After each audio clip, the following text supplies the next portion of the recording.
কিয়ামতের পূর্ব সময়ে আমার আরবের মধ্যে যারা ছাগল চড়াইতো, উট দুম্বা মহিষ ভেড়া চড়াইতো, কিয়ামতের আগে তারা বিরাট বড় বড় প্রাসাদ বানাবে।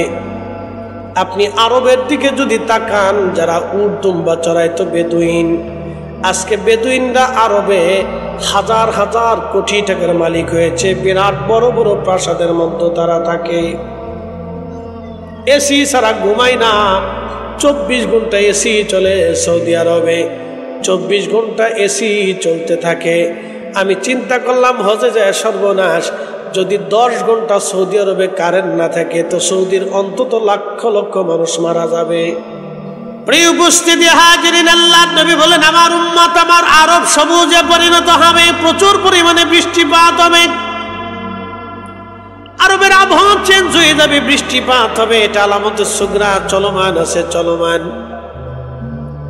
যত আলামত আল্লাহ নবী বললেন তা চলমান। নবী বললেন আমার উম্মতেরা, সন্তান বাবাকে ভুলে বন্ধু বান্ধবকে আপন মনে করবে, বাবাকে বিশ্বাস করবে না কিন্তু বন্ধু বান্ধবকে বিশ্বাস করবে। পুরুষ জাতি স্ত্রীর বাধ্য হয়ে মা থেকে জুদা হয়ে যাবে, মাকে অস্বীকার করবে, মাকে কষ্ট দেবে। স্ত্রীর বাধ্য হয়ে থাকবে, তারা নিজের স্ত্রীর বাধ্য হয়ে যাবে, মাকে জুদা করে দিবে, বাবা মার সাথে সন্তান নাফরমানি করবে। আজকে আপনি যদি তাকান, হাজার হাজার সন্তান বাবা মার সাথে নাফরমানি করে। আস্তে বলেন কেন, জোরে বলেন। বৃদ্ধাশ্রম বাড়তেছে পৃথিবীতে। একটা বাবা মা বৃদ্ধকালে নাতি নাতকুর থেকে জুদা হওয়া, সন্তান থেকে আলাদা খাওয়া, সন্তানের ঘর থেকে আলাদা ঘুমানো, এর চাইতে বড় শাস্তি পৃথিবীতে বাবা মার জন্য কিছু হতে পারে না। এটা বৃদ্ধকালের একটা জেলখানা, কথা বলেন ঠিক কিনা? এটা সামাজিক ব্যাধি। যদি এখন থেকে শিক্ষা না দেন তাহলে আপনাকে এই বৃদ্ধাশ্রমে অথবা এই একাকিত্ব বরণের জন্য তৈরি থাকতে হবে, যদি সন্তানকে এখন থেকে শিখিয়ে না দেন। আর আমাদের দেশে একদলের নাস্তিক কোয়ালিটির মানুষ আছে, এরা মাহফিল বন্ধ করে দাও। মাহফিল হইলে কি হয়? আমি বলি, যারা বলে মাহফিল হইলে কি হয়, ওরা হারামজাদা, ওরা আল্লাহর কোরআন বিদ্বেষী, রাসূলের সুন্নাহ বিদ্বেষী। কিয়ামত পর্যন্ত মুসলমানদের নসিহত চলবে, নসিহত না হলে দিন মরে যাবে। কথা বলেন না কেন? কিয়ামত পর্যন্ত নসিহত চলবে। এই নসিহতকে যারা বন্ধ করতে চায়, আমি মনে করি তাদের হারামজাদা জন্মে দোষ আছে। আরে বেটা, এদেশে 4 বছর মাহফিল বন্ধ করে দাও, সারা বাংলাদেশে একটা মাহফিল হবে না, জুমার নামাজে একটা বয়ানও হবে না, কোন পীরের দরবারে যাতায়াত হবে না। আল্লাহর কসম করে বলি, 4 বছর পরে আমার এদেশের নারীরা হাফ প্যান্ট পরে রাস্তা দিয়ে হাঁটবে। যেখানে সেখানে জেনা হবে, বন্ধ করে দেন, জেনা হবে। 4 বছরও লাগবে না, 2 বছর টাইম। খুন খারাপি বাড়বে, চুরি ডাকাতি বাড়বে, রাহাজানি বাড়বে, লজ্জায় মাথা দেখাইতে পারবে। আপনার মেয়ে আপনার সামনে জেনা করবে, আপনার ছেলেটা ঘরের ভিতরে একটা মেয়ে নিয়ে আসবে, আপনি বাবার সামনে ভিন্ন রুমে জেনা করবে, কিচ্ছু বলতে পারবেন না। এই জন্য মাহফিল চলতে হবে, নসিহত চলতে হবে। পৃথিবীর সব নবীরা দাঁড়ায় দাঁড়ায় ওয়াজ করতো, বাজারে বাজারে ওয়াজ করতো, সেমিনার করে ওয়াজ করতো। নবীরা মানুষদেরকে দাঁড়ায় দাঁড়ায় ওয়াজ শুনে দাওয়াত দিত। পৃথিবীর সব ওলিরা দাওয়াত দিত, সব ওলিরা ওয়াজ করতো, পৃথিবীর সব আলেমরা ওয়াজ করতো। ওয়াজ চলবে, ওয়াজ চালাইতে হবে। কথা বলেন ঠিক না বেটি? এটা চালাইতেই হবে। প্রিয় উপস্থিতি হাজিরিন, খুব মনোযোগ দিবেন। কিয়ামতের আলামত 2 ধরনের। আলামতের সুগরার কয়েকটা কথা বললাম, একটা কথা বলে দিয়ে যে আলামতের সুগরার একটা ভয়াবহ আলামত হলো, পৃথিবীতে 2টা নদী আছে, ফোরাত নদী, নীল নদী, আল্লাহর বেহেশত থেকে এসেছে। এই ফোরাত নদী একদিন শুকিয়ে যাবে, ফোরাত নদীর নিচ দিয়ে স্বর্ণ ভেসে উঠবে, স্বর্ণের পাহাড় উঠে আসবে। ফোরাত নদী আর নদী থাকবে না, সারা ফোরাত নদী শত শত কিলোমিটার ব্যাপী শুধু স্বর্ণ আর স্বর্ণের পাহাড় ভেসে উঠবে। এই স্বর্ণের পাহাড়কে কেন্দ্র করে পৃথিবীতে একটা মহাপ্রলয় হবে, মহাযুদ্ধ হবে। বিশ্বযুদ্ধ না, এটাকে বলে মহাযুদ্ধ, বিশ্বযুদ্ধ না, মহাযুদ্ধ। বলে মহাযুদ্ধ কি? সহিহ বুখারীর কিতাবুল ফিতানে নবীজি বলেছেন, উম্মত রে, আমার উম্মতের মধ্যে প্রত্যেকটা গ্রাম, প্রত্যেকটা পরিবার, প্রত্যেকটা ওয়ার্ড, প্রত্যেকটা এলাকা, প্রত্যেকটা মহল্লা এই যুদ্ধের মধ্যে জড়িয়ে যাবে। প্রত্যেক 100 জন মানুষে 99 জন মানুষ মারা যাবে, মাত্র 1 জন মানুষ পৃথিবীতে বেঁচে থাকবে। 100 জনে 1 জন বেঁচে থাকবে, বাকি 99 জন এই মহাযুদ্ধে মারা যাবে। যত মানুষ যুদ্ধে মারা যাবে সব জাহান্নামে চলে যাবে। বলে কারণ কি? তারা তো যুদ্ধ করবে সম্পদের জন্য, তারা আল্লাহর জন্য যুদ্ধ করবে না। সম্পদের জন্য যারা যুদ্ধ করে তারা শহীদ হয় না, তারা জাহান্নামী হয়ে যায়। যেমন আপনাদের এলাকায় কাইজে ডাঙ্গা লাগে, মারামারি লাগে, রাজনৈতিক মারামারিতে যারা মরে যায় তারা শহীদ হয় না বাবা, তারা জাহান্নামে চলে যাবে। বলে এটা কিসের জন্য? এটা স্বার্থের জন্য, সম্পদের জন্য মারামারি। এটাকে বলে আসাবা, হাদিসের ভাষায় বলে আসাবা, সংঘাত। এটাকে জিহাদ বলে না, সংঘাত বলে। যে মারে সেও জাহান্নামী, যে মরবে সেও জাহান্নামী। ধরেন আপনার এলাকায় জমি নিয়ে মারামারি লাগছে, লাগে না এরকম? তো যে মরল সেও জাহান্নামী, যে মারবে সেও জাহান্নামী। মনে রাখেন, এই মাসালা কেউ বলবেন আপনাকে, বলে দিয়ে গেলাম, সারা জীবন মনে রাখবেন। বলে হুজুর কি শোনাইলেন? হ্যাঁ এটা শোনাইছি। অন্তর্দ্বন্দ্ব, মারামারি, এই সমস্ত অন্তর্দ্বন্দ্বকে কেন্দ্র করে, হিংসাকে কেন্দ্র করে বিচ্ছিন্ন ঘটনা নিয়ে, যেমন সিঙ্গারা নিয়ে আমার ফরিদপুরে মারামারি হলো। সিঙ্গারা লাগলো 2 জনের ঝগড়া। দেখেন মারামারি কেমন হয়, লাগলো 2 জনের ঝগড়া। কি নিয়ে? সিঙ্গারা নিয়া। কি নিয়া? ছাগল কিনা নিয়া। কি নিয়া? বিবাহ নিয়া। বিবাহের বাড়ি গেছে খাইতে, গোশত দিছে কম, 2 জনে লাগলো ঝগড়া, 2 জনে পিটাপিটি, 2 জন থেকে 2 গ্রুপের মধ্যে পিটাপিটি, 2 গ্রুপ থেকে 2 গ্রামে পিটাপিটি। এরপরে কে কারে মারে, কিসের জন্য মারে কেউ জানে না। কি কথা কর না, জোরে বলেন। কে কারে মারে, কিসের জন্য মারে কেউ জানে না। লাগছে কি? পিটাপিটি। কি নিয়ে লাগছে? কুত্তা নিয়ে লাগছে। কি কথা কর না কা? তা মরে গেলে শহীদ হবে নাকি? আল্লাহ রাসূল বলছে যে মরবে সেও জাহান্নামী, যে মারবে সেও জাহান্নামী।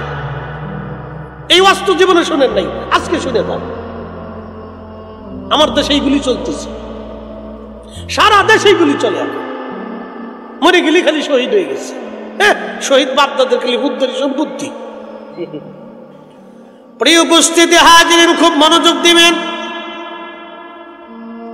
এই জন্য সাবধান, মারামারি লাগলে ফুট করে লাঠি সোটা নিয়ে যাবেন না, ওটা থামানোর চেষ্টা করবেন। কারণ মনে রাখবেন, যেখানে মারামারি হয় সেখানে শয়তানের কারসাজি আছে। কি কথা কর না কেন? তবে প্রশ্ন করবেন, হুজুর হ্যাঁ, বহির্বিশ্ব যদি আমাদের দেশে আক্রমণ করে, আমার দেশের জমিন যদি কেড়ে নিতে চায়, তাহলে এই যুদ্ধে যদি আপনি জড়ান, কাফেরের সাথে যুদ্ধ করলে আপনি শহীদ হবেন, এটা সত্য। এটা ঠিক আছে। বহির্দেশ যদি আপনার দেশ কেড়ে নিতে চায়, জমিন কেড়ে নিতে চায়, তাহলে জমিন রক্ষা করার জন্য যদি যুদ্ধ করে, দেশের জন্য, মানুষের জন্য, রাষ্ট্রের জন্য, কোন মুসলিম দেশের জন্য, তাহলে আপনি শহীদ, অসুবিধা নেই, এখানে শহীদ হবে। হাজিরিন, কিয়ামতের আলামতগুলি আমি আপনাদের সামনে উপস্থাপন করলাম। পৃথিবীতে এইগুলি ঘটতে থাকবে, দিন দিন বাড়তে থাকবে। আল্লাহ নবী বলেন প্রকাশ্য জেনা হবে, প্রকাশ্য জেনা। প্রকাশ্যভাবে নারীরা বেহায়াপনা করবে। প্রশ্ন রাখবেন, ফরিদি হুজুর কেমন? হ্যাঁ, একটা নারী জিন্সের প্যান্ট পরে যখন রাস্তা দিয়ে আপনার সামনে দিয়ে হেঁটে যায়, এর চাইতে প্রকাশ্য বেহায়াপনা পৃথিবীতে কিছু হতে পারে না।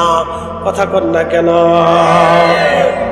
এর চাইতে প্রকাশ্য বেহায়াপনা পৃথিবীতে কিচ্ছু নেই, যে একটা নারী জিন্সের প্যান্ট পরে। আচ্ছা, নারী জিন্সের প্যান্ট পরবে কেন? প্রশ্ন করি, বলেন।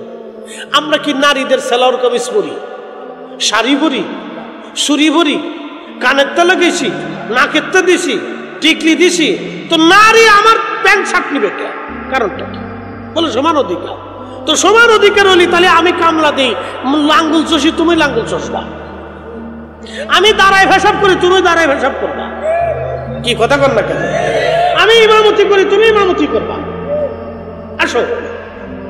এই সমস্ত হলো পশ্চিমাদের এই বানানো শয়তানি কারসাজি। কথা কর না কেন, ঠিক কিনা?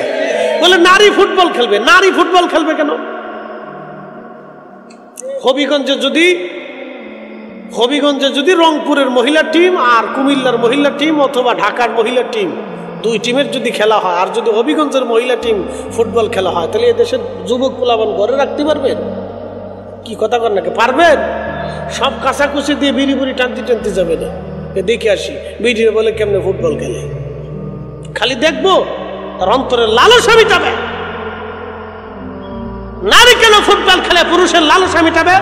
নারী টিচার হবে, নারী মা হবে, নারী অধ্যাপক হবে, নারী অধ্যক্ষ হবে, নারী শাইখুল হাদিস হবে, নারী মুফতি হবে, নারী মুফাসসির হবে, নারী হাফেজা হবে, নারী আলেমা হবে, নারী ইঞ্জিনিয়ার হবে, নারী প্রকৌশলী হবে, নারী অনেক বড় বিজনেসম্যান হবে। অসুবিধা নেই তো, আমরা তো নিষেধ করি না। নারী এইগুলি হবে। নারী ফুটবল খেলবে কেন? এই উপস্থিতি হাজিরিন, এইগুলি কিয়ামতের আলামত। কিসের আলামত? আসতে হয়ে গেল না? জোরে বলেন, জোরে বলেন, জোরে জোরে জোরে। কিয়ামতের আলামত। আমি বলিনি। এমন একজন ব্যক্তি বলেছেন যার জীবনে কোনো ত্রুটি নেই। এমন একজন ব্যক্তি বলেছেন যার জীবনে কোনো আইব নেই। এমন একজন ব্যক্তি বলেছেন যে পৃথিবীতে ওনার মতো কোনো নিষ্পাপ নাই। কি কথা বল না? আছে? একসাথে বলেন, আছে? আমার রসুলের মতো নিষ্পাপ কেউ আছে? কখনোই নেই। হবিগঞ্জবাসী মনোযোগ দিয়ে শুনে যাবেন। এগুলি হচ্ছে আলামতের সুগরা। কিয়ামত হয়ে যাবে, তবে কোন দিন হবে বলে দিয়ে যায় যে তো হাসর। সূর্য পশ্চিম আকাশে ডুবে যায়। পশ্চিম আকাশে ডুবে যাওয়ার পরে সূর্যটা সেজদায় পড়ে আল্লাহর তাসবিহ পড়তে থাকে, সুবহানা রাব্বিয়াল আলা, সুবহানা রাব্বিয়াল আলা। সূরা ইয়াসিনের আশ-শামসু তাজরি লিমুস্তাকাররিল লাহা আয়াতের তাফসীরের ভিতরে নবীজি বলেন, হে আমার উম্মত, তোমরা কি জানো সূর্যটা কোথায় যে ডুবে যায়? সাহাবীরা বলেন, আল্লাহু ওয়া রাসূলু আলাম, আল্লাহ এবং তার নবী ভালো জানেন।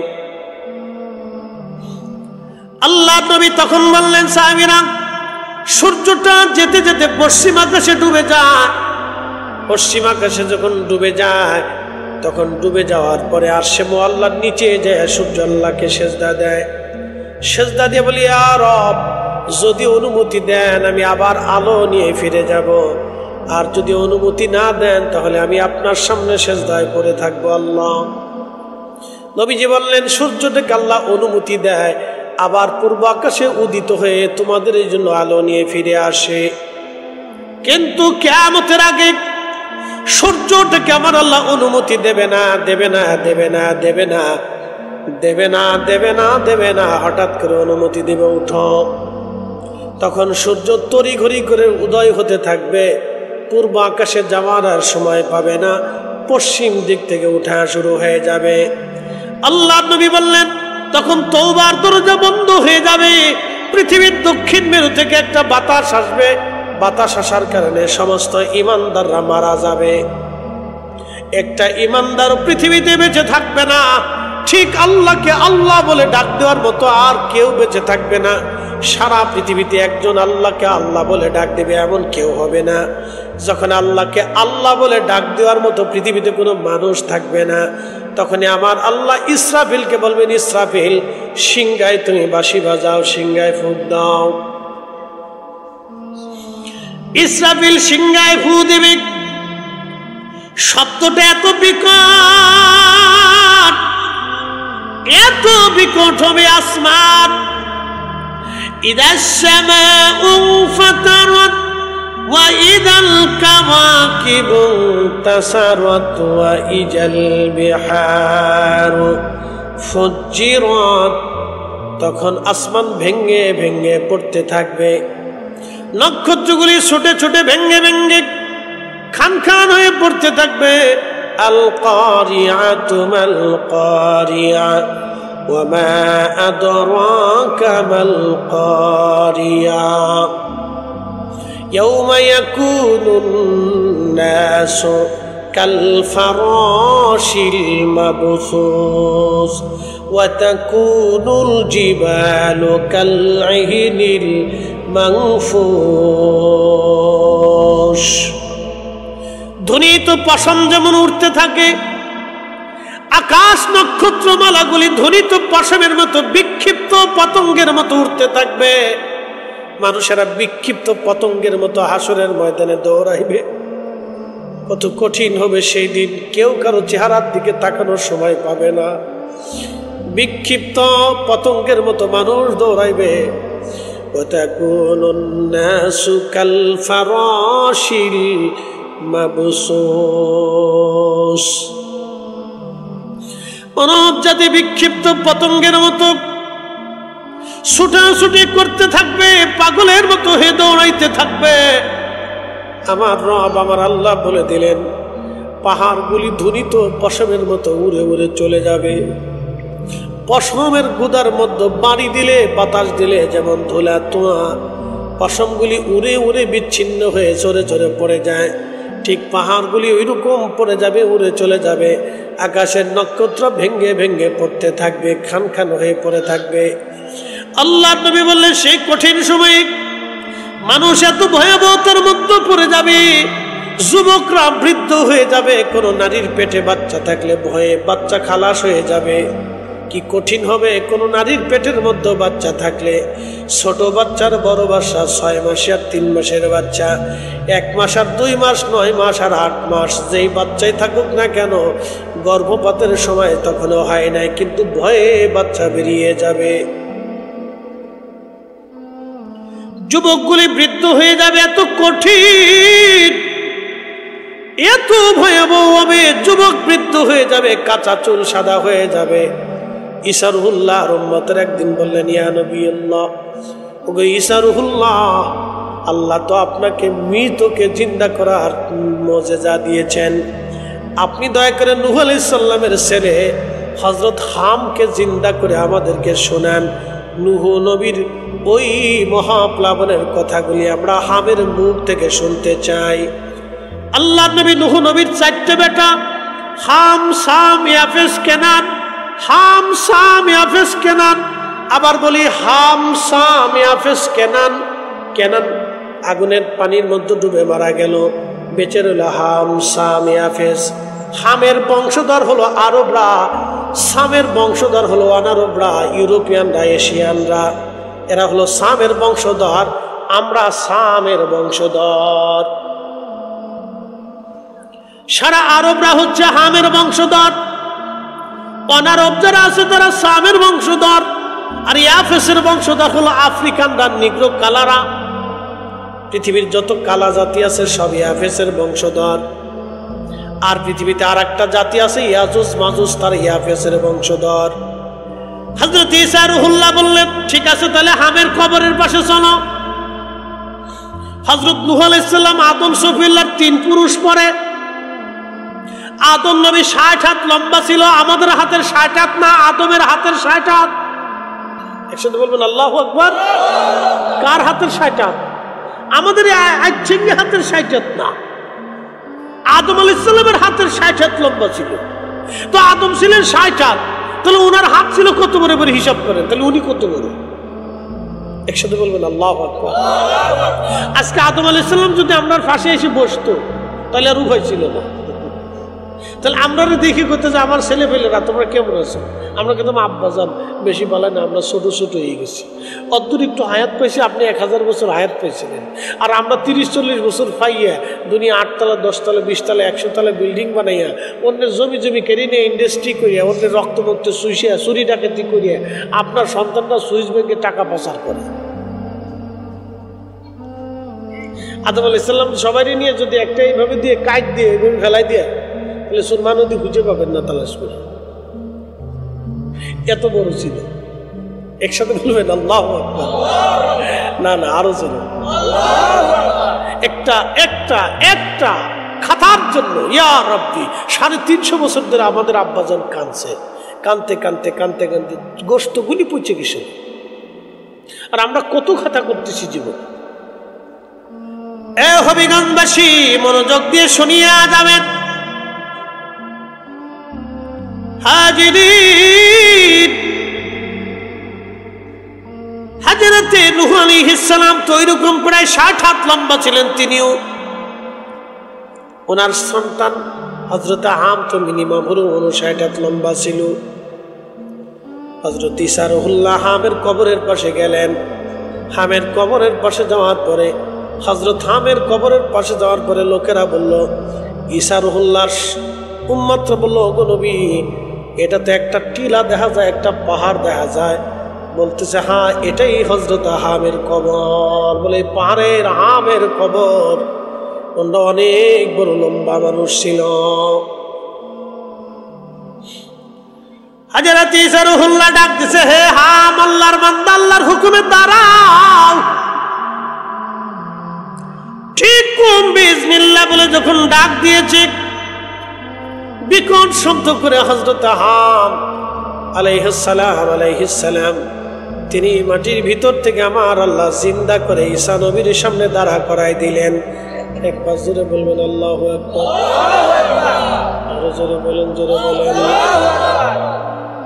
পাক সুবহান কে পারেবো জিতে তোমার শান, তুমি জিন্দাকে মারিতে পারো, জিন্দাকে মারিতে পারো, মরার পারো দিতে জান, কে পারেবো জিতে তোমার শান।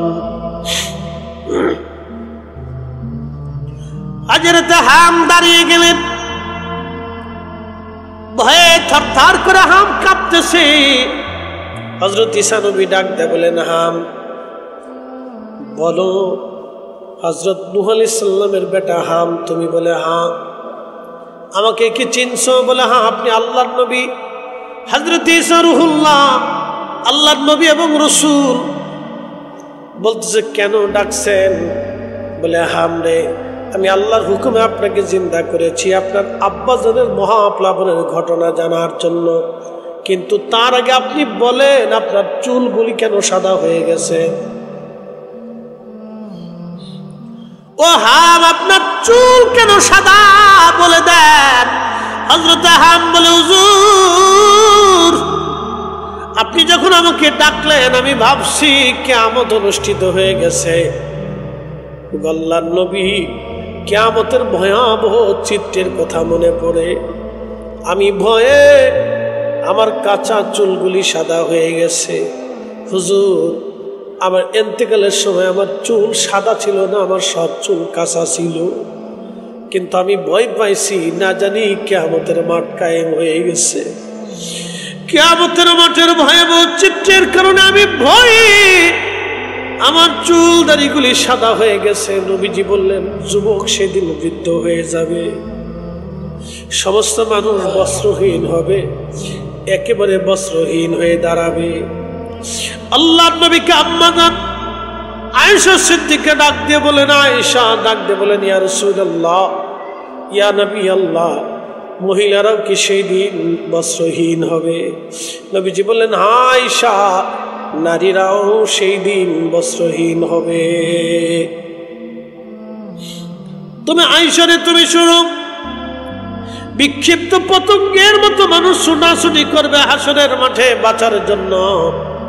কোন পুরুষ নারীর দিকে তাকাবে না, কোন নারী পুরুষের দিকে তাকাবে না। এত ভয়াবহ হবে, এত কঠিন হবে সেই দিন, এত কঠিন, এত ভয়াবহ হবে সেই দিন। নারী পুরুষের দিকে, পুরুষ নারীর দিকে তাকাবে না। হায় হায়, হাসর বড় কঠিন, হাসর বড় কঠিন। আল্লাহ কোরআনে জানাইলেন, তা'রুজুল মালাইকাতু ওয়ার রূহু ইলাইহি ফি ইয়াউমিন কানা মিকদারুহু 50 আলফ সানা। দুনিয়ার 50,000 বছর, পৃথিবীর 50,000 বছর, এক এক সেকেন্ড করে 60 সেকেন্ড একটা মিনিট হয়, এক এক মিনিট করে 60টা মিনিট একটা ঘন্টা হয়, এক এক ঘন্টা করে 24 ঘন্টায় দিন ও রাত হয়, 24 ঘন্টার দিন ও রাতে 365 দিন একটা বছর হয়। আল্লাহ নবী ডাকতে বলেন, আমার উম্মত তোমরা শুনে নাও, শুনে নাও। আল্লাহ কোরআনে বলেছেন শুনে নাও, দুনিয়ার 50,000 বছরে এক জায়গা করলে যত বড় হয়, হাসরের একটা দিন হবে তত বড়। একবার জোরে বলা যাবে আল্লাহু আকবার। সেই হাসরের মাঠের মালিক কে? একসাথে বলেন কে? তাহলে বলেন সেজদা হবে কার? জিকির হবে কার? আইন মানব কার? বিধান চলবে কার? আল্লাহ আল্লাহ আল্লাহ আল্লাহ আল্লাহ আল্লাহ। আল্লাহর আইন চলবে, আল্লাহর বিধান মেনে চলতে হবে। হাইয়া আলাস সালাহ বলার পরে মসজিদের কাতারে দাঁড়ায় যান। 1000 কোটি টাকার সামনে যদি দেখে অবৈধ, ধরবেন না, নিবেন না, শোবেন না, খাবেন না। বলে হুজুর কারণ কি? এই সম্পদ আপনাকে হাসরের ময়দানের 1000 বছর দ্বারা করায় রাখবে। 1000 বছর দ্বারা করা রাখবে। হবিগঞ্জবাসী কত কঠিন হবে সেই দিন। দুনিয়ার 50,000 বছর এক জায়গা করলে যত বড় একটা দিন হবে তত বড় একটা দিন।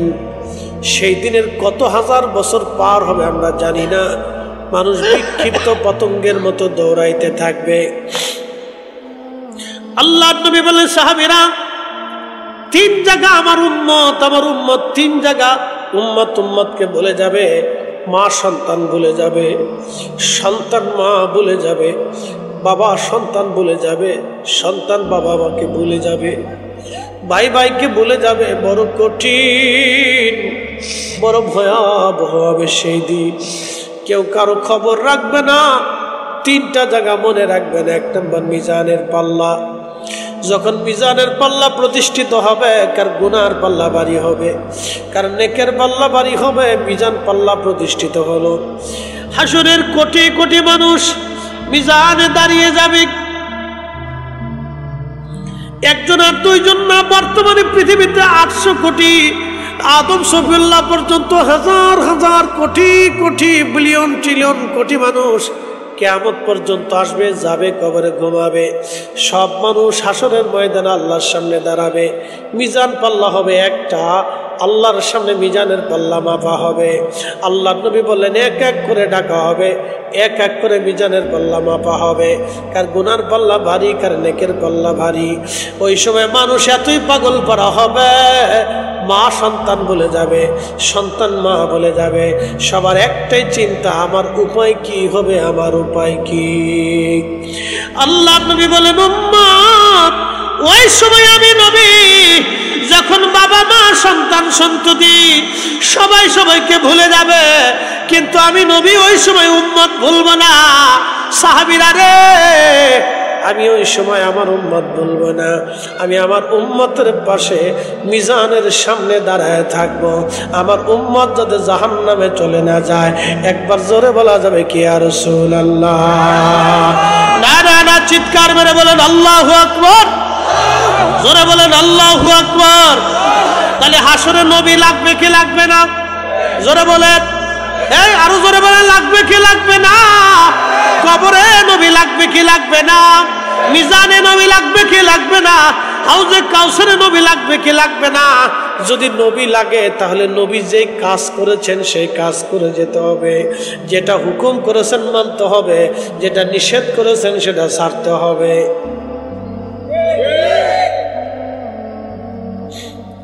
শ্রেষ্ঠ নবী দিলাম রে তরিয়ে নিতে রোজা আসরে। শ্রেষ্ঠ নবী দিলাম রে তরিয়ে নিতে রোজা আসরে। পথ না ভুলি তাই তো দিলে কুরআনের বাণী। খুদা তোমার মেহেরবানি। সুন্দর ফুল সুন্দর ফল মিঠা নদীর পানি খোদা তোমার মেহেরবানি। খুব মনোযোগ দিবেন হাজিরিন বন্ধু আমার, এই মশা মাত্র 2.5 দিন বা 3 দিন পৃথিবীতে বেঁচে থাকে, কিন্তু আমরা বাঁচি কত সময়? পৃথিবীর হায়াত অনুযায়ী মাত্র গড়াই 65 বা 60 বছর, কিন্তু আপনি জানেন না হাসরের ময়দান অনুযায়ী আপনি কত সময় বেঁচে থাকেন। 50,000 বছর পৃথিবীর যত বড় হবে, হাসরের একটা দিন হবে তত বড়। তাহলে 50,000 বছরকে 60 বছর দিয়ে ভাগ দিয়ে দেখেন, মাত্র কয়েক ঘন্টা পৃথিবীতে আপনি বেঁচে থাকেন হাসর অনুযায়ী। হাসরের একটা দিন অনুযায়ী মাত্র কয়েক ঘন্টা পৃথিবীতে বেঁচে থাকেন হাসরের একদিন। সেই দিনের কত বছর পার হবে জানি না, কত বছর হাসরের মাঠে পার হবে জানি না, জানি না, জানি না। নবীজি বললেন সূর্য মাথার উপরে থাকবে, তেজস্ক্রিয়া এত বেশি, তোমরা দুনিয়ার যে সূর্যটা দেখো এই সূর্যটা থেকে 70 গুণ পাওয়ার হবে, কিন্তু দুনিয়ার এই সূর্যটা তোমাকে পোড়ায় দেবে, কিন্তু হাসরের সূর্য তোমাকে পোড়াবে না। হাসরে এই সূর্য আপনাকে পোড়াবে না। বলে তাহলে হবে কি? আপনাকে ভিতর থেকে, যদি কখন আপনি সৌদি আরবে যান, মরুভূমির মধ্যে যান, তো মরুভূমির মধ্যে আপনি খালি গায়ে দাঁড়ায় দেখবেন যে আপনার ভিতর থেকে শুকায় টেনে নিয়ে আসবে। প্রখর এই সূর্য আপনাকে পুড়িয়ে ঝলসে দেবে না, কিন্তু আপনার ভিতর থেকে যত পানি আছে সব বের করে দিবে, আপনাকে একবারে নিঃশেষ করে দিবে। হাসরের ময়দানে সূর্যটা এত তেজস্ক্রিয় হবে, এত ভয়াবহ হবে। দুনিয়ার আকাশে যে সূর্যটা আপনি দেখেন, বিজ্ঞানের গবেষণা অনুযায়ী সূর্যটা 200 কোটি ডিগ্রি সেলসিয়াস, 200 কোটি ডিগ্রি, 200 কোটি ডিগ্রি, মাত্র 12 থেকে 13,000 ডিগ্রি সেলসিয়াস তাপমাত্রা একটা লোহা গলে পানির মতো নরম হয়ে যায়। সেখানে 200 কোটি ডিগ্রি সেলসিয়াস এই তাপমাত্রার সূর্যটা আরো 70 গুণ বাড়বে। তাহলে বাণীতে গুণ দিয়ে দেখবেন, 70 দিয়ে 200 কোটির গুণ দিয়ে দেখবেন কত হাজার কোটি গুণ বেশি হাসরের ময়দানে সেটা উত্তাপ ছড়াবে। সেই দিন আরশে মুআল্লার ছায়া ছাড়া কোনো ছায়া হবে না, বটগাছ খুঁজে পাবেন না, সেদিন আপনি প্রাসাদ খুঁজে পাবেন না, এসি খুঁজে পাবেন না। আল্লাহর আরশে মুআল্লার ছায়া হবে, পৃথিবীর এয়ার কন্ডিশনের মতো হবে না সেই দিন। সেই আরশে মুআল্লার ছায়াটা হবে জান্নাতের ছায়া। আল্লাহর বেহেশত থেকে সেই দিন বাতাস আসতে থাকবে, ওই বাতাসে সবার পরাণ জোড়ায় যাবে। হাজার হাজার বছর ওই আরশে মুআল্লার নিচে তারা বার থাকবে। আল্লাহ তাদের চমৎকার চমৎকার খাবার খাওয়াবে, ভুনা বোনা গোশত খাওয়াবে। নূরের চেহারায় নূরের মিম্বরে তারা বসে থাকবে। সেই দিন নূরের চেহারায় নূরের মিম্বরে তারা বসে থাকবে। বেঈমান কাফের আর নাফরমানরা সেই দিন দেখে দেখে আশ্চর্য হবে, এরা কারা? অথচ আমরা তাদেরকে দুনিয়াতে গরিব দেখছিলাম, আমরা তাদেরকে দুনিয়াতে ভিখারি দেখছিলাম, আমরা তাদেরকে দুনিয়াতে কামলা দেখছিলাম, আমরা তাদের সিরা জামা কাপড় দেখেছিলাম, আমরা তাদের গায়ে সাবান মাখতে দেখি নাই, আমরা তাদের চুল দাড়ি উস্কো খুস্কো দেখেছিলাম, তাদের জামা কাপড় তালিযুক্ত দেখেছিলাম, তারা কম খাইতো অল্প খেয়ে বাঁচত, তাদের ঝুপড়ি করে বাঁচতে দেখেছিলাম। আজকে তারা নূরের চেহারায় নূরের মিম্বরে তারা বসে আছে, এরা কারা? একসাথে বলবেন আল্লাহু আকবার। রাশিয়ান প্রেসিডেন্ট আর আমেরিকার প্রেসিডেন্ট, চাইনিজ প্রেসিডেন্ট, উত্তর কোরিয়ার প্রেসিডেন্ট, বড় বড় পৃথিবীর বড় বড় প্রেসিডেন্টরা যারা কাফের আছে সব সেই দিন উলঙ্গ হইয়া আল্লাহর জাহান্নামের মধ্যে তারা পড়ে থাকবে। তারা আফসোস করবে আর বলবে, হায় হায়, আমরা এত বড় প্রেসিডেন্ট ছিলাম, জিন্দিগি বিফল হয়ে গেল আমাদের। আজ হাজার হাজার কোটি টাকার মালিক ছিলাম আমাদের, আজকে হলো কি? যাদেরকে আমরা প্রজা মনে করেছিলাম, শাসন করতাম, যাদেরকে খাবার দিতাম না, কষ্ট দিতাম, আজকে তারা জান্নাতের আলিশান জায়গায় রইল, আর আমাদের জায়গা হলো জাহান্নাম। আমাদের হলো কি? কি কি সর্বনাশ হয়ে গেল। তখন তারা ভয়ে আর আশ্চর্য হইয়া আর ক্ষোভে তাদের গোশত চামড়াগুলি কামড়ায় কামড়ায় টেনে টেনে টেনে টেনে ছিঁড়ে ফেলবে আর আফসোস করতে থাকবে, কিন্তু কোনো আফসোসে কাজ হবে না। কথা বলেন ঠিক কিনা? পৃথিবীর বড় বড়, বাংলাদেশের বড় বড় রাজনীতিবিদ, অর্থনীতিবিদ কত কিছু থাকবে, কিয়ামতের ময়দানে লাঞ্ছিত হবে, কিন্তু সাধারণ ব্যক্তি, খেটে খাওয়া মানুষ কিয়ামতের ময়দানে সম্মানিত হবে। বলে কিসের কারণে? হালালের কারণে। একসাথে বলেন কিসের কারণে? হালালের কারণে। আল্লাহ কোরআনে বলে দিলেন, এই কোরআন আল্লাহ বলছেন, ইন্না আকরামাকুম ইনদাল্লাহি আতকাকুম। আল্লাহু আকবার ওয়ালিল্লাহিল হামদু। বিসমিল্লাহির রাহমানির রাহিম।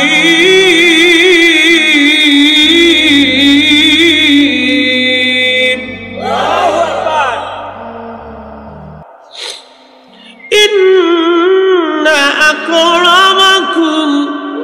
ইন্না আকরামাকুম ইনদাল্লাহি আতকাকুম।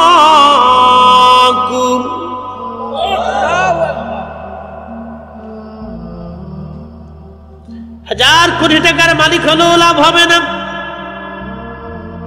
এমপি হলেও সফলতা নাই, মন্ত্রী হলেও সফলতা নাই, বাংলার প্রেসিডেন্ট হলেও সফলতা নাই, জাতিসংঘের মহাসচিব হলেও সফলতা নাই, রাশিয়ার প্রেসিডেন্ট হলেও সফলতা নাই, নেটোর প্রধান হলেও সফলতা নাই, আমেরিকার প্রেসিডেন্ট হলেও সফলতা নাই, হাজার কোটি টাকার মালিক হলেও সফলতা নাই, অনেক বড় বক্তা হলেও সফলতা নাই, অনেক সুন্দর চেহারার অধিকারী হলেও সফলতা নাই, অনেক দামি খেলোয়াড় হলেও সফলতা নাই, অনেক সম্মানিত হলেও সফলতা নাই, অনেক বড় নেতা হলেও কোনো সফলতা নাই।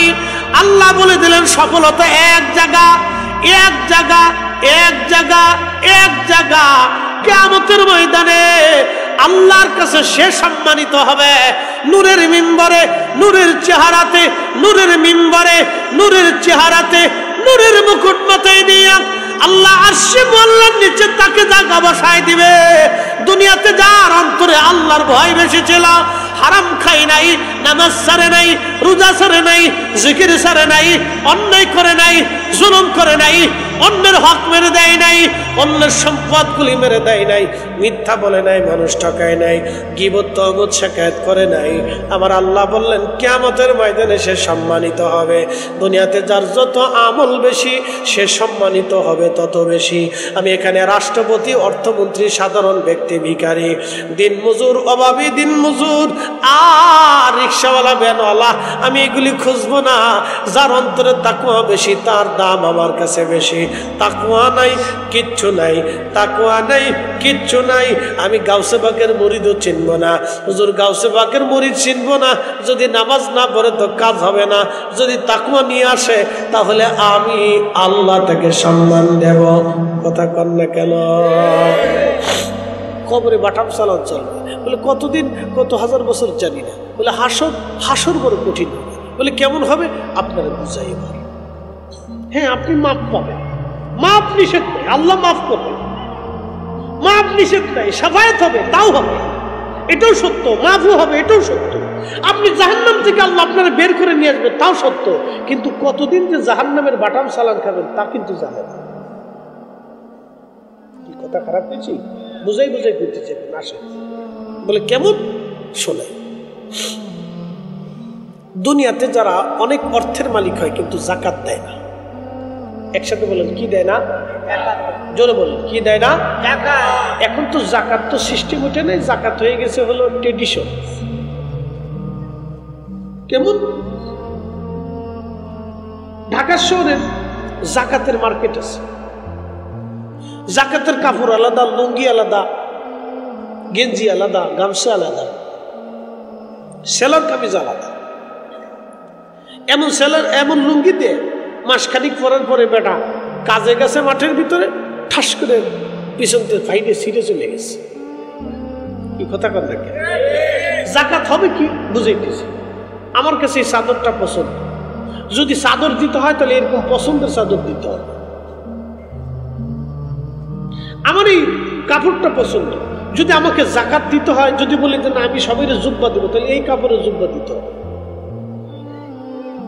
আপনি ঠিক বললেও ঠিক, না ঠিক বললেও ঠিক। আমি যেটা করছি এটা রসুলেরটা, এটা রসুলেরটাই ঠিক। এই কাপড়ের জুব্বা যাকাত দিতে হবে। যাকাত হচ্ছে আপনি যেটা পছন্দ করেন, যেই খাবারটা, ওই খাবারটা গরিবকে দিতে হবে। আপনি সিরা ফারা, আসা ভাসা, আন্দা গান্দা ৩৬,০০০ বছরের চাইল কোথায় কোথায় এনে জাকাত থেকে আনে কিনে মিরে মারা, এটা আইনে জাকাত দিবে না, ট্রেডিশন দেখাবেন যে আমার ভোট দিও, এই সমস্ত ফাজলামি কথা কন না কেন? এগুলি আমার দেশে চলতেছে, এগুলি আমার দেশে চলতেছে। হবিগঞ্জবাসী মনোযোগ দিবেন, বলে মারটা কেমন হবে বুঝাই দিয়ে যায়। মার কেমন হবে, শাস্তিটা কেমন হবে এবার শুনে। মাপ পাবেন, অসুবিধা নেই, সুপারিশও পাবেন, অসুবিধা নেই। হুজুর গাউসে পাক আপনারা সাফায়াত করবেন, আল্লাহ রাসূলের কাছে নিয়ে যাবেন, অসুবিধা নেই। আমি অস্বীকার করতেছি, কারণ আমরা সুন্নি, আমরা বিশ্বাস করি। কি কথা কর না কেন? বিশ্বাস করি না ওলিরা সাফায়াত করবে, আমরা বিশ্বাস করি, কিন্তু কখন করবে এবার আসেন, কোন দিন করবে এটাও শুনে যান। শুনে যান। যাকাত দেয়, যাকাত দেয় না, দান সৎকা করে না, এগুলি সম্পদ দুনিয়াতে রেখে কবরে চলে গেছে। কিয়ামতের ময়দানে আল্লাহ তারে হাসরের ময়দানে উঠাবে। হাসরের মাঠের এক কোনায় এই শ্রেণীর যত মানুষ হবে তাদেরকে এক পাশে নিয়ে যাবে। তাদের যত সম্পদ আছে অবৈধ, এই সম্পদগুলির আল্লাহ একটা সর্প আকৃতি দিয়ে সাপ বানাবে। সাপ বানাইয়া এই সাপটা খুব বিষধর হবে, তার শরীরের মধ্যে পেঁচে তার মুখের মধ্যে কামড়াবে, গোশতগুলি কামড়ায় টেনে ছিঁড়ে নিয়ে যাবে। আল্লাহর নবী বলেন, উম্মত একবার কামড় দিলে ৪০ বছর পর্যন্ত এই বিষের ক্রিয়া চলতে থাকবে। গোশত কামড়ায় উঠাই নিয়ে যাবে, আবার গোশত হবে, আবার উঠাই নিয়ে যাবে, আবার গোশত হবে, আবার উঠাই নিয়ে যাবে, আবার গোশত হবে। কতদিন? কত বছর? নবীজি বললেন, উম্মত তারুজুল মালাইকাতু ওয়ার রূহ ফি ইয়াউমিন কানা মিকদারুহু ৫০ আলফা সানা। দুনিয়ার ৫০,০০০ বছর, হাসরের একদিন, সেই দিন হবে এত লম্বা। শোনো আমার উম্মত, কতদিন পর্যন্ত তার সাপে কামড়াবে, কতদিন পর্যন্ত তার শাস্তি হবে, হিসাব কষে নিয়ে যাবে। দুনিয়ার সমস্ত মানব জাতির হিসাব আল্লাহ টানবে, কিন্তু তার হিসাব নেবে না। দুনিয়ার সমস্ত ফেরেশতার হিসাব টানবে, কিন্তু তার হিসাব নেবে না। দুনিয়ার সমস্ত জিনের হিসাব টানবে, কিন্তু তার হিসাব নেবে না। দুনিয়ার সমস্ত মাখলুকের হিসাব হবে, গরু, ছাগল, হাঁস, মুরগি, ভেড়া, বকরি, সাপ, বিচ্ছু, ১৮,০০০ মাখলুক যা আছে সবার হিসাব টানবে। এরপরে সবার হিসাব শেষ হয়ে যাওয়ার পরে এই শ্রেণীর মানুষদেরকে হাসরের ময়দানে ডেকে দিয়ে আসবে। ততদিনে কত লক্ষ বছর বাটাম চালান, এবার হিসাব করেন। এরপরে যায় সাফায়াত।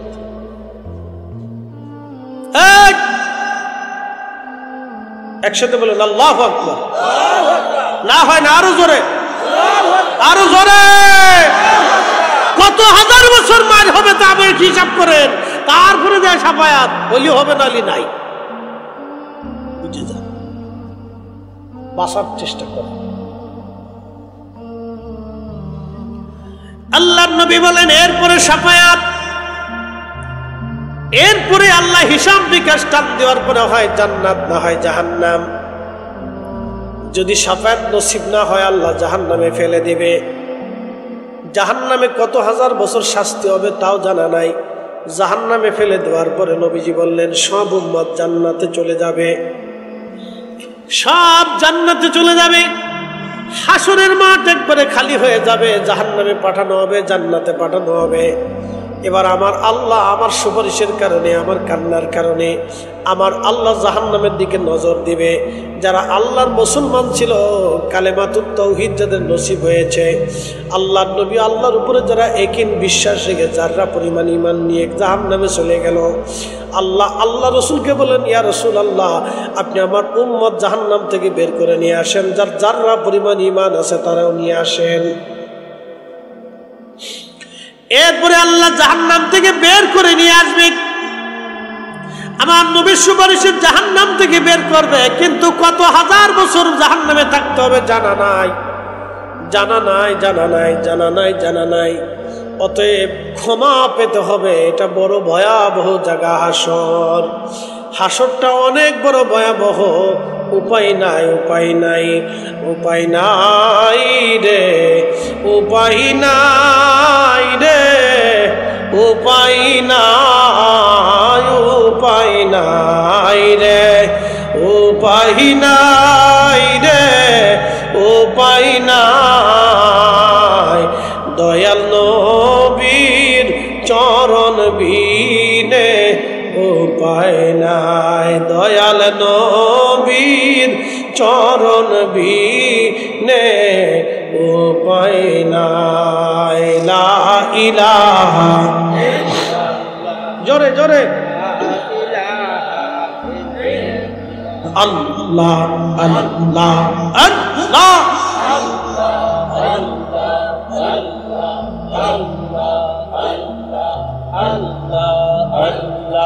মানুষ বানাইছে আল্লাহ, মানুষ বানাইছে আল্লাহ, প্রেমের কারণে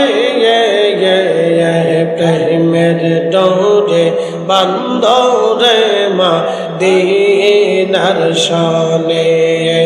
আল্লাহ আল্লাহ আল্লাহ আল্লাহ আল্লাহ বানাইলেন আসমান জমিন, আর বানাইছেন রাত নবার দিন। হাবিবকে পাঠাইল গো আল্লাহ, হাবিবকে পাঠাইল গো আল্লাহ, প্রেমের কারণে প্রেমের ডোরে বান্দরে মদিনার শানে। আল্লাহ আল্লাহ আল্লাহ আল্লাহ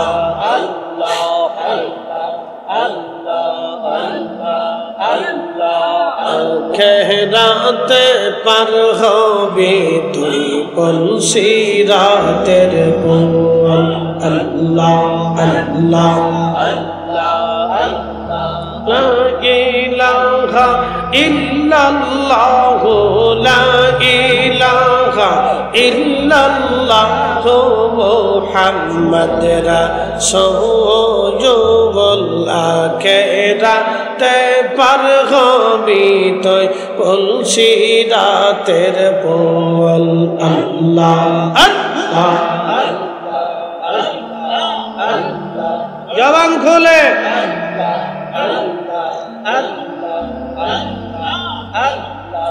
আল্লাহ যেই দিন কাজী হবে, এই জর্রা জর্রা হিসাব নিবে।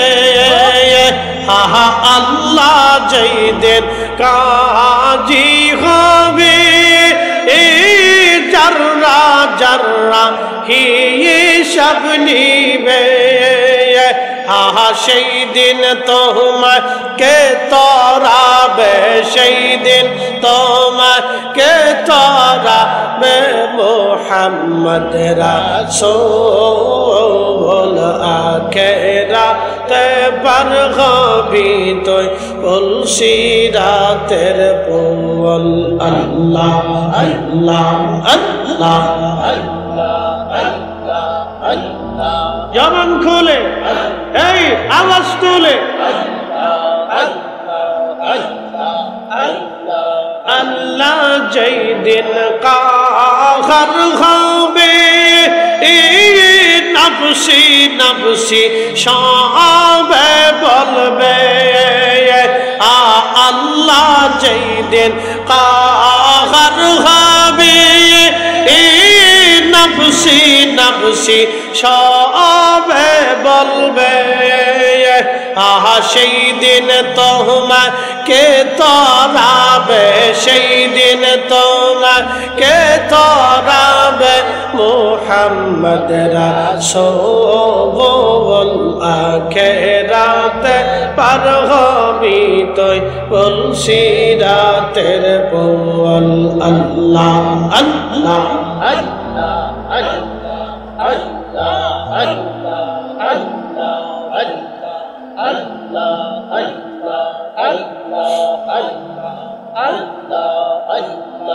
আল্লাহ আল্লাহ আল্লাহ যেই দিন কাজী হবে এই জর্রা জর্রা হিসাব নিবে আল্লাহ যেই দিন কাজী হবে এই জর্রা জর্রা হিসাব নিবে সেই দিন তোমাকে তরাবে সেই দিন তোমাকে তরাবে মুহাম্মদ রাসূল আখিরাতে তুই পুলসিরাতের পল আল্লাহ আল্লাহ আল্লাহ আল্লাহ আল্লাহ জবান খুলে আওয়াজ তুলে আল্লাহ আল্লাহ আল্লাহ আল্লাহ আল্লাহ আল্লাহ আল্লাহ আল্লাহ আল্লাহ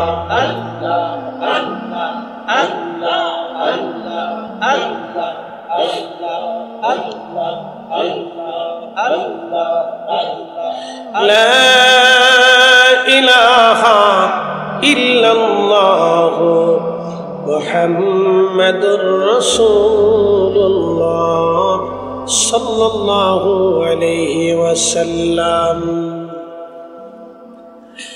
এ হবিগঞ্জবাসী মনোযোগ দিয়ে যান। ওই হাসরের মাঠ বড় ভয়াবহ, বড় কঠিন, বিরাট হাসরের মাঠে কোটি কোটি মানুষের ভিড়ে মানুষ পাগল পারা হয়ে যাবে। আহা, কত ভয়াবহ হবে সেই দিন। নবীজি বললেন, উম্মত রে, ডান হাতে আমল নামা যাবে না, বাম হাতে আমল নামা যাবে। এই জায়গায় আমার উম্মত মা সন্তান ভুলবে, সন্তান মাকে ভুলে যাবে। আর একটা জায়গা হবে উম্মত ফুলসিরাতের ঘাটে। ফুলসিরাত পার হওয়ার সময় মা সন্তান চিনবে না, সন্তান মা চিনবে না, বাবা সন্তান চিনবে না, সন্তান বাবা চিনবে না। খাদিমুর রাসূল হযরত আনাস বলেন, হুজুর, কিয়ামতের এই কঠিন দিনে আপনি আমাকে ভুলে যাবেন না। নবীজি,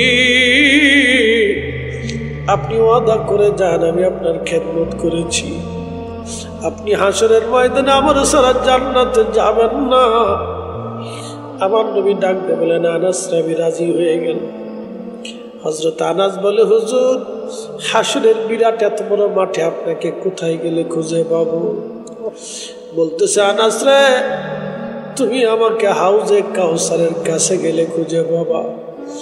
বলে, হুজুর, হাউজে কাউসারের কাছে যদি আপনারা না পাই, নবীজি বললেন, মিজানের পাল্লার পাশে গেলে আমারে খুঁজে পাবা। বলে, হুজুর, মিজানে যদি আপনাকে না পাই। খাদিমুর রাসূল আনাস বলে, হুজুর, মিজানের পাল্লায় যদি না পাই। নবীজি বলেন, আনাস রে, তারে ফুলসিরাতের ঘাটে যাবা।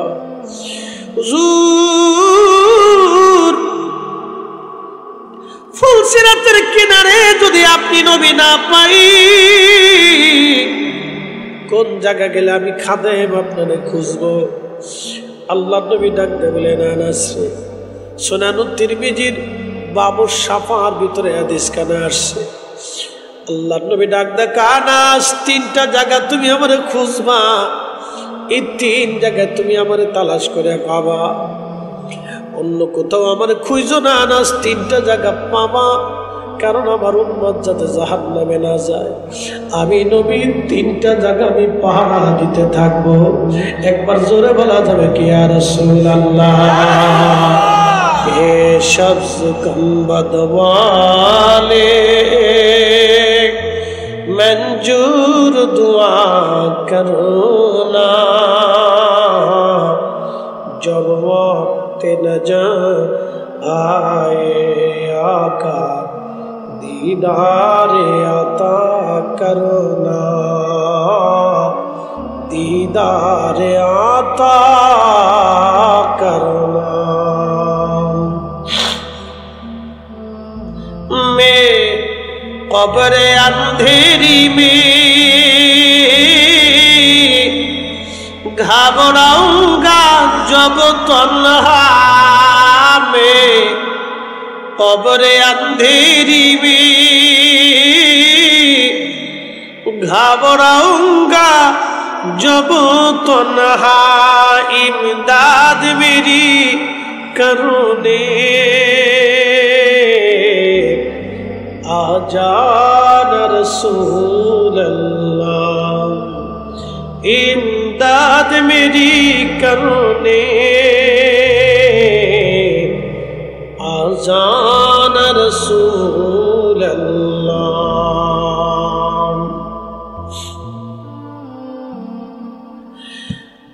अल्लाहु अकबर वलिल्लाहिल हम्दु, बिस्मिल्लाहिर रहमानिर रहीम।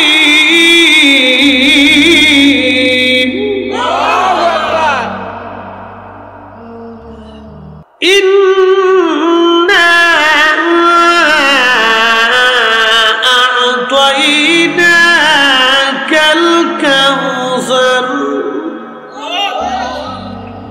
फसल्लि लिरब्बिका वनहर। আল্লাহ বলেন, হাবিব আপনাকে হাউজে কাউসারের মালিকানা বানাইলাম। সাহাবীরা বলল, হুজুর হাউজে কাউসার কি? নবীজি বললেন, সেটা জান্নাতের একটা নদী, নদীর নাম হাউজে কাউসার। জান্নাতে একটা নদী হবে, কয়টা? এই নদীর নাম কি? হাউজে কাউসার। জান্নাতের একটা নদী হাউজে কাউসার, দুধের চাইতে মিষ্টি হবে, দুধের চাইতে সাদা হবে, মধুর চাইতে মিষ্টি হবে। এই নদীর পানি এতই স্বচ্ছ এবং সুন্দর হবে, বিষকাম্বরের চাইতে ঘ্রাণ বেশি আসতে থাকবে। নদীর নিচ দিয়ে মণিমুক্তা দিয়ে গঠন হবে, নদীর দুই পাড়টা স্বর্ণ দিয়ে বানানো হবে। নদীর এত পরিমাণে পানপাত্র হবে, আকাশের নক্ষত্র যত নদীর পানপাত্র হবে তত। আল্লাহ নবী ডাক দেয় বলেন, উম্মতেরা রে, আমি আল্লাহ আমার রব আমাকে এই হাউজে কাউসারের মালিকানা দিয়েছে। এটা হাসরের ময়দানে আমার আল্লাহ প্রবাহিত করবে। হাসরের মাঠে হাউজে কাউসারের পানি ছাড়া আর কোনো পানি থাকবে না, আর সে আল্লাহর ছায়া ছাড়া আর কোনো ছায়া থাকবে না। এখন আমার প্রশ্ন, হাউজে কাউসারের পানি কারা পান করবে আর আরশে আল্লাহর ছায়ায় কারা থাকবে? এই ওয়াজটা করে দিয়ে আমি আপনাদের মাঝ থেকে বিদায় নেব। খুব মনোযোগ দিবেন। আরশে আল্লাহর ছায়ায় কারা বসবে এবং হাউজে কাউসারের পানি কারা পান করবে? একসাথে জোরে বলেন তো আল্লাহু আকবার। না না না, হাত উঁচা করে বলেন ইয়া রাসূলুল্লাহ। নারে তাকবীর, নারে রিসালাত। হাসরের ময়দানে হাউজে কাউসারের পানি ছাড়া আর কোনো পানি নাই। মানুষ এতটাই তৃষ্ণা হবে, জিহ্বা কুকুরের জিহ্বার মতো ঝুলে যাবে, জিহ্বা ঝুলতে থাকবে, পানির তৃষ্ণায় কলিজার ছাতি নষ্ট হয়ে যাবে। এত কঠিন কষ্ট করতে থাকবে, পাগল পড়া হয়ে যাবে। যদি বিশ্বাস না করেন, সামনে রমজান আসবে, একাধারে 3 দিন আপনি পানি পান না করে দেখবেন পানির জ্বালা কারে কয়। অথবা রমজান মাসে আপনি আসার পরে সারা রমজান সকাল থেকে সন্ধ্যা পর্যন্ত আপনি কাজ করে দেখবেন রোদের মধ্যে পানি কারে কয়। কঠিন এই সূর্যের উত্তাপে মানুষ যখন পাগল পাড়া হয়ে যাবে, তখন আরশে আল্লাহর ছায়া কেন ছায়া হবে না? সেদিন এই ছায়ার মধ্যে কারা থাকবে? নবীজি বললেন, প্রথম নাম্বার যারা পৃথিবীতে ন্যায় বিচার করবে তারাই আরশে আল্লাহর ছায়ায় থাকবে। 1 নম্বর কারা? ন্যায় বিচারক। জোরে বলেন কারা? প্রথমেই আল্লাহ এটা ধরছে, ন্যায় বিচারক। একসাথে বলেন কারা? জোরে বলেন কারা? বাংলাদেশের 64,000 68,000 গ্রাম আছে, কয়টা গ্রামে ন্যায় বিচার হয় আপনি বলেন? বলেন কয়টা ইউনিয়নে ন্যায় বিচার হয়? বলেন দলের টানে, মতের টানে, বংশের টানে, অর্থের টানে, সম্ভ্রান্তর টানে, স্বজন প্রীতির মহব্বতে দেশে বিচার হয়। কথা বলেন ঠিক কিনা? খুব কমই ন্যায় বিচার হয়। এই জন্য আল্লাহ রাসূল বললেন, ন্যায় বিচার যারা করবে তারা আরশে মুআল্লার নিচে তাদের জায়গা হবে। একসাথে বলেন আল্লাহু আকবার। দুই নম্বর, ওই আল্লাহর বান্দা যে নামাজ পড়ে আবার মসজিদে নামাজের জন্য যায়, বারবার মসজিদে যায়, মসজিদের সাথে দিলটাকে বেঁধে রাখে, আল্লাহর বান্দা কিয়ামতের ময়দানে তার আরশে মুআল্লার নিচে জায়গা হবে। তিন নম্বর, ওই আল্লাহর বান্দা আহা যে একজন আরেকজনকে আল্লাহর জন্য মহব্বত করে, কিয়ামতের ময়দানে আরশে মুআল্লার নিচে তার জায়গা হয়ে যাবে। চতুর্থ নম্বর, ওই বান্দা যে আল্লাহর পথে অর্থ ব্যয় করে কিন্তু ডান হাত দিয়ে দেয়, বাম হাত সে জানে না, অর্থাৎ ইখলাসের সাথে আল্লাহর পথে অর্থ ব্যয় করে, কিয়ামতের ময়দানে আরশে মুআল্লার নিচে জায়গা হয়ে যাবে। আর একজন ওই আল্লাহর বান্দা যে সুন্দরী নারী থেকে জেনার জন্য ডেকেছিল কিন্তু সে জেনা না করে চলে আসছে, ওই আল্লাহর বান্দা কিয়ামতের ময়দানে আরশে মুআল্লার নিচে তার জায়গা হয়ে যাবে। একসাথে বলা যাবে কি মারহাবা।